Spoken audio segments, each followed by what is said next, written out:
Hello friends कैसे आप सब। उम्मीद करता हूँ आप सब ठीक ठाक होंगे और वेलकम करते हैं आपको हमारे चैनल खान टिप्स पर। फ्रेंड्स आज की हमारी इन्फॉर्मेशन रेजिक साशे के बारे में होगी। फ्रेंड्स आज हम जानेंगे इस साशे के फायदे, साइड इफेक्ट और जानेंगे कि कैसे इसका इस्तेमाल करना है। फ्रेंड्स रेजिक साशा 20 मिलीग्राम और 40 मिलीग्राम में दस्तियाब है। तो फ्रेंड्स सबसे पहले हम इस साशे के कॉम्पोजिशन के बारे में जानते हैं, यानी कौन कौन सी चीज़ें इस साशे में शामिल हैं। फ्रेंड्स कॉम्पोजिशन इसके ओमेप्राजोल सोडियम और बिकार्बोनेट है और इस साशे का जेनरिक काम एंटी एस्ट्रेटेंस के तौर पर काम करती है। और जो कंपनी इसको तैयार करती है वो है गेटिस फार्मा, जो कि एक मल्टीनेशनल कंपनी है। फ्रेंड डिटेल में जाने से पहले जिन फ्रेंड ने अभी तक हमारे चैनल को सब्सक्राइब नहीं किया वो कर ले और साथ में लगे बेल आइकन को भी प्रेस कर दे ताकि मेडिसिन से रिलेटिव आने वाली हर न्यू इन्फॉर्मेशन का अपडेट आपको मिलती रहे। तो फ्रेंड्स आप तफसील से जानते हैं रेजिक साशे के फ़ायदे।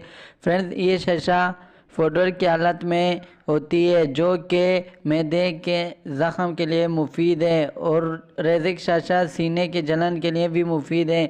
अगर हमारे सीने में तेज़ाबियत बढ़ रही हो और वो तेज़ाबियत मुंह की तरफ बढ़ रही हो तो उस वक्त सीने का जलन महसूस होता है और ये साशा मैदे के जलन के लिए मुफीद और बेहतरीन है। इससे मैदे की जलन ख़त्म हो जाएगी। रेजिक साशा गैस्ट्रो एसिफिगल रिफ्लेक्स को ख़त्म करने के लिए भी मुफीद है। फ्रेंड्स गैस्ट्रो एसिफिगल रिफ्लेक्स उसे कहते हैं जब हम कुछ खाते हैं और वो हमारे मुंह की तरफ वापस आ जाए और हमारे मुंह का जायका खट्टा सा हो जाता है तो उसको गैस्ट्रो एसिफिगल रिफ्लेक्स कहते हैं। तो ऐसी हालत में रेजिक साशे का इस्तेमाल करना बहुत ही मुफीद है। फ्रेंड्स रेजिक साशा गैस्ट्रल अल्सर के लिए भी मुफीद है। गैस्ट्रल अल्सर हमारे मैदे में एच बायलोरी जरासीम होते हैं जो मैदे में जाते हैं और गैस्ट्रल अल्सर बन जाते हैं। तो गैस्ट्रल अल्सर के लिए ये साशा बहुत मुफीद है। इसके इस्तेमाल से गैस्ट्रल अल्सर ख़त्म हो जाएगा। फ्रेंड्स रेजिक साशा मैदे में तेज़ाबियत के असर को कम करती है और खुराक की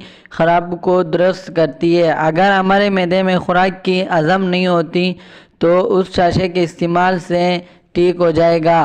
फ्रेंड्स रेजिक साशे से कब्ज़ ख़त्म हो जाती है और मैदे की जलन के लिए भी मुफीद है। फ्रेंड्स रेजिक साशा अमल के दौरान उल्टियों के लिए भी मुफीद है तो इसके इस्तेमाल से उल्टी ख़त्म हो जाएगी। फ्रेंड्स ये साशा मेल और फीमेल दोनों इस्तेमाल कर सकते हैं।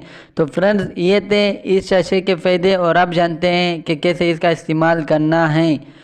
मैदे में ज़ख़म के लिए रोज़ाना एक साशा आधे गिलास पानी में हल करके इस्तेमाल करें और 6 से 8 हफ्तों तक इस्तेमाल करें।